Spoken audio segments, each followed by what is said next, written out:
Assalamualaikum warahmatullahi wabarakatuh. Selamat malam teman-teman. Balik lagi di podcast kali ini, Ngopi After Class, tempat ngobrol santai tapi mikir.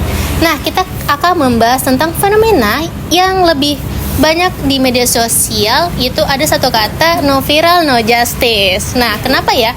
Kasus ini kalau nggak viral, kasusnya nggak bakal jalan. Nah, apakah viral ini bisa membantu keadilan atau viral ini bisa menambah masalah baru? Nah, kita akan membahas ini kepada narasumber yang sudah hadir pada malam kali ini. Oke, baik. Pertama, kita masuk ke sesi perkenalan. Sekarang sudah 4 narasumber yang ada di depan saya. Selamat datang kepada 4 narasumber yang cantik-cantik dan makasih yang udah hadir ke podcast malam ini. Nah, saya kenalkan dulu ya. Yang pertama ada Mbak Diren selaku mahasiswa ilmu komunikasi, dan Mbak Larissa selaku mahasiswa hukum, dan yang ketiga ada Mbak Salsa sebagai content creator. Nah, yang keempat ada Mbak Nita sebagai netizen. Halo. Aku boleh perkenalkan dulu nama. Halo semuanya, aku Diren Oktaviana. Aku di sini sebagai mahasiswa ilmu komunikasi yang akan berpendapat di podcast ini. Oke, baik Mbak Diren. Sehat Mbak? Alhamdulillah, Mbak El. Nah, yang kedua nih ada mahasiswa hukum nih. Ada Mbak Larissa. Boleh perkenalkan? Halo semuanya, sebelumnya aku berterima kasih kepada host kita karena udah ngajakin aku buat berdiskusi di Ngopi After Class ini. Terima kasih. Baik. Iya, sama-sama. Nah, ada nih konten kreator kita nih, konten kreator Pekanbaru nih. Selamat datang Mbak Salsa. Tolong perkenalkan. Halo, perkenalkan nama aku Salsa Cahyani. Jadi di sini aku sebagai konten kreator. Oke, baik. Nah, yang terakhir nih ya, sebagai perwakilan kalian semua nih, sebagai netizen. Halo Mbak Ita. Seneng banget bisa diundang di podcast ini ya. Jujur aku seneng banget karena bisa mewakili netizen-netizen yang di luar sana. Oke, baik. Oke, terima kasih. Makasih udah menyempatkan waktunya buat datang di podcast Ngopi After Class kali ini. Nah, ngomong-ngomong, kita akan membahas tentang no viral no justice. Apa sih itu no viral no justice?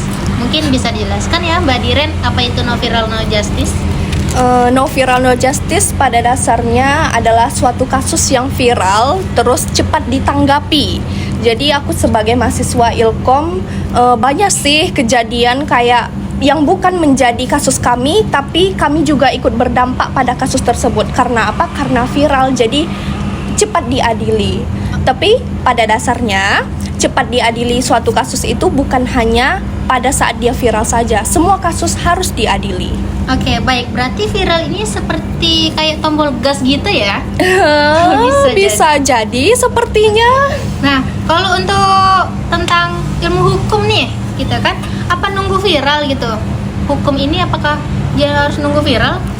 Harusnya tuh enggak ya, tapi faktanya di era sekarang yang viral itu lebih cepat ditanggapi, lebih cepat diprioritaskan kan. Jadi menurut aku kita sebagai netizen, sebagai rakyat atau sebagai aku sendiri sebagai mahasiswa hukum itu harus lebih selektif dalam memilah berita yang mana yang seharusnya lebih diadili dibanding yang viral-viral. Oke, baik. Nah, sekarang tanggapan sebagai netizen ya Mbak Nita ya. Apa netizen. sih, gimana sih ngerasainnya tuh gimana gitu loh sebagai netizen? Oke, jadi jujur aku setuju sama Kak Larissa tadi soal kita tuh kadang mikir kalau nggak rame, kayak kasusnya nggak akan dinaikin gitu sama pihak yang berwenang. Jadi kamu mikir nih, jalan ninja terakhir itu cuman agar suara kami terdengar oleh pihak yang berwenang itu dengan memviralkan kasus-kasus kecil, kasus-kasus masyarakat kecil di luar sana yang butuh suara-suara dari netizen. Oke, baik. Sangat puas ya dengan jawaban-jawaban ketiga narasumber yang sudah menjawab pertanyaan saya tadi. Nah, berikut ini supaya kalian itu lebih paham apa yang disampaikan tadi oleh narasumber kita.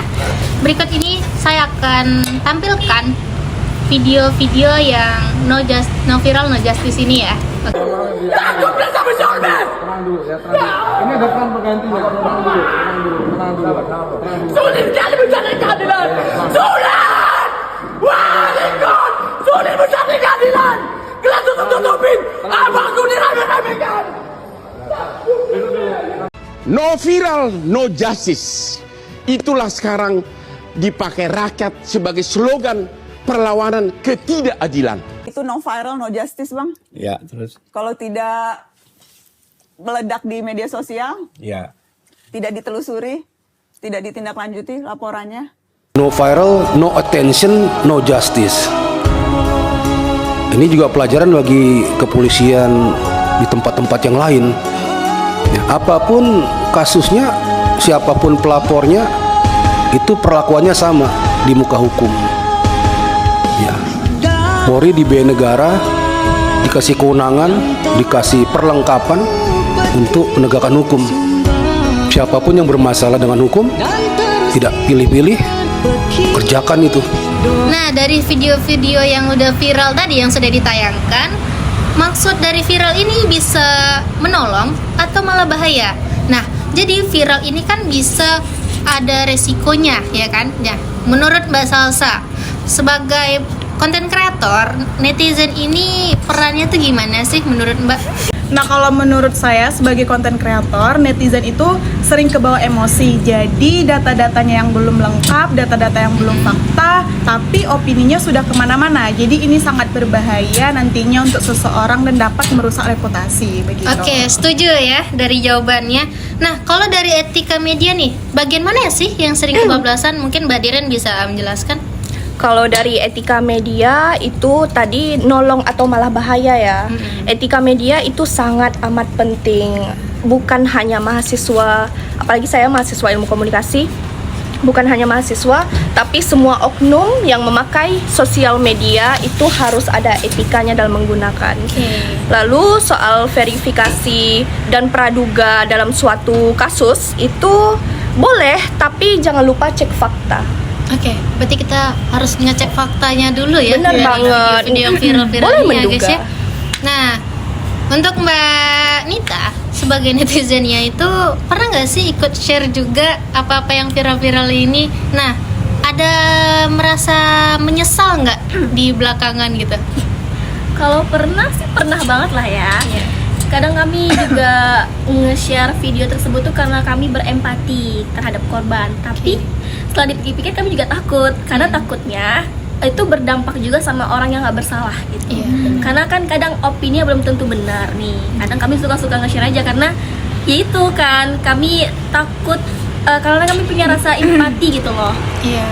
Kasihan sama korban. Jadi asal nge-share aja, ternyata faktanya kan belum tentu benar ya. Gitu. Oke, berarti ada lah ya sedikit penyesalannya ya. Kami juga walaupun netizen juga rasa bersalah. Ada empati juga ya. Ada Kamu empatinya juga, sih. ya. Sebagai manusia pasti Oke, ada. baik. Nah, buat kalian yang penasaran kopi apa sih yang ada di depan narasumber kita ini adalah kopi Abah. Kalau mau tahu lokasinya bisa didapatkan di sini. Kalian bisa mampir. Sekarang membahas tentang tanggung jawab media, kreator atau kita semua, ya kan? Nah, berarti kita nih bukan cuma media ya, tapi kita semua gitu. Nah, menurut Mbak Larissa, ada nggak sih resiko atau hukum dari konten viralnya itu? Ada, itu bisa kena undang-undang ITE, hoax atau pencemaran nama baik. Nah, kita sebagai masyarakat Indonesia tentunya kita harus lebih pintar dalam menanggapi suatu kasus yang tengah viral sekarang. Viral itu belum tentu aman ya.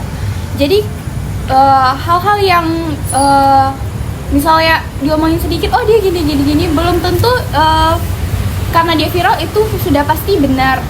Faktanya juga belum jelas. Nah, itu kita harus pintar ya dalam memilih suatu kasus. Oke, berarti nggak boleh sembarangan Nggak ya, boleh sembarangan karena suatu berita yang kita share, kita komentar atau kita apa itu semua ada undang-undangnya. Oke, baik. Jadi lebih berhati-hati untuk menanggapi suatu kasus. Nah, buat kalian nih hati-hati ya dalam menyebar atau membuat berita-berita yang belum tentu tahu faktanya itu benar atau enggak. Hati-hati ya. buat kalian semua. Mau nanya ini Oke, boleh Mbak. buat Kak Larisa, Mbak Larisa ini. Kan aku sering baca di berita-berita yang sering lewat di sosial media tahun 2015 kalau nggak salah nih, berita tentang nenek-nenek yang curi 7 kayu, tahu kan? Nah, itu kan kasihan ya ngeliatnya, nenek-nenek yang cuman ngambil 7 batang kayu aja, yang mana tuh buat keperluan dia yang sudah lumayan tua, nenek-neneknya nih, tapi dihukum yang benar-benar berat banget nih, didenda 500 juta deh kalau nggak salah, sama 1 tahun 3 bulan penjara. Sedangkan yang lagi viral-viral ini kemarin kasus tentang suami dari artis terkenal, teman-teman pasti tahu kan, yang korupsi sampai bertriliun-triliunan itu kan, yang sangat-sangat merugikan Indonesia. Itu hukumannya nggak setimpal gitu. Sedangkan dia tuh benar-benar merugikan Indonesia, tapi itu hukumannya cuma dihukum beberapa tahun penjara, hasilnya hukuman mati gak sih? Iya. Dari kasus yang telah disebutkan oleh Mbak Anita itu tadi, itu menunjukkan bahwa negara kita ini tumpul ke atas, tajam ke bawah. Nah, dampak positif dari media sosial sekarang yang viral-viral itu sangat berdampak ya teman-teman. Karena jadi menurut aku netizen sekarang ini ada dampak positif dan negatifnya. Dampak positifnya itu kita bisa membawa suatu kasus tersebut yang mana kasus itu patut diadili dan mana kasus tersebut dapat dimenangkan secara adil seadil-adilnya. Oke, baik. Nah, dari kasus-kasus yang viral-viral nih, ada nggak sih tips gimana supaya dia kritis tapi dia nggak menyerempet masalahnya itu? Oke, kalau tips dari saya itu kita bisa cek data-datanya itu secara fakta, terus kita juga bisa memakai bahasa-bahasa yang netral dan juga nggak boleh ngejudge seseorang itu secara langsung atau menghakimi. Oke, baiknya. Nah, udah dijelaskan sama Mbak Salsa tips-tipsnya, berarti kalian sudah paham lah ya. Sekarang kita masuk ke Mbak Nita. Pesan buat masyarakat atau buat para penonton yang bisa Mbak jelaskan. Aku sih dipikir-pikir 2 kali lah ya buat nge-share sesuatu berita atau isu gitu. Jangan cuman karena emosi kita asal nge-share aja, yang mana berita tersebut belum tentu fakta atau hoax. Iya, benar. Kita harus tahu itu beritanya benar-benar benar atau hanya karangan belakang dari netizen sebelumnya. Oke, baik. Nggak apa-apa, benar kok. Oke ya. Terima kasih ya. Oke, masuk ke pesan-pesan untuk para penonton dan mahasiswa. Mungkin ini ada satu pesan singkat dari narasumber untuk para penonton. Dari Mbak Diren, apa nih pesan singkatnya? Pesan singkat dari aku, viral boleh, tapi etikanya harus diingat. Oke, kalau dari Mbak Larisa? Kalau aku sih dari mahasiswa hukum itu keadilan tidak boleh tergantung pada rame atau enggaknya. Jangan FOMO aja. Oke, baik. Untuk Mbak Salsa gimana? Kalau dari aku, jadilah konten kreator yang aktif dan jadilah konten kreator yang kreatif dan juga cerdas. Terakhir dari Mbak Nita. Kalau dari aku, netizen juga harus bertanggung jawab, karena kalau zaman dulu itu mulutmu adalah harimaumu, kalau sekarang ketikanmu adalah harimaumu. Masya Allah. Oke, Masya Allah ya. Jadi singkatnya adalah viral ini bisa membuka mata publik, tapi kalau nggak diiringi dengan etika dan literasi hukum, itu bakal menambah masalah baru. Ingat ya, jempol kita emang kecil, tapi pengaruhnya gede. Terima kasih kepada 4 narasumber yang sudah menyempatkan waktu pada malam hari ini. Terima kasih. Sampai ketemu di episode berikutnya. Tetap santai, tapi jangan pernah berhenti berpikir. Saya Faza Fitri, sampai jumpa. Bye. Terima kasih Mbak El. Terima kasih. Salam-salam.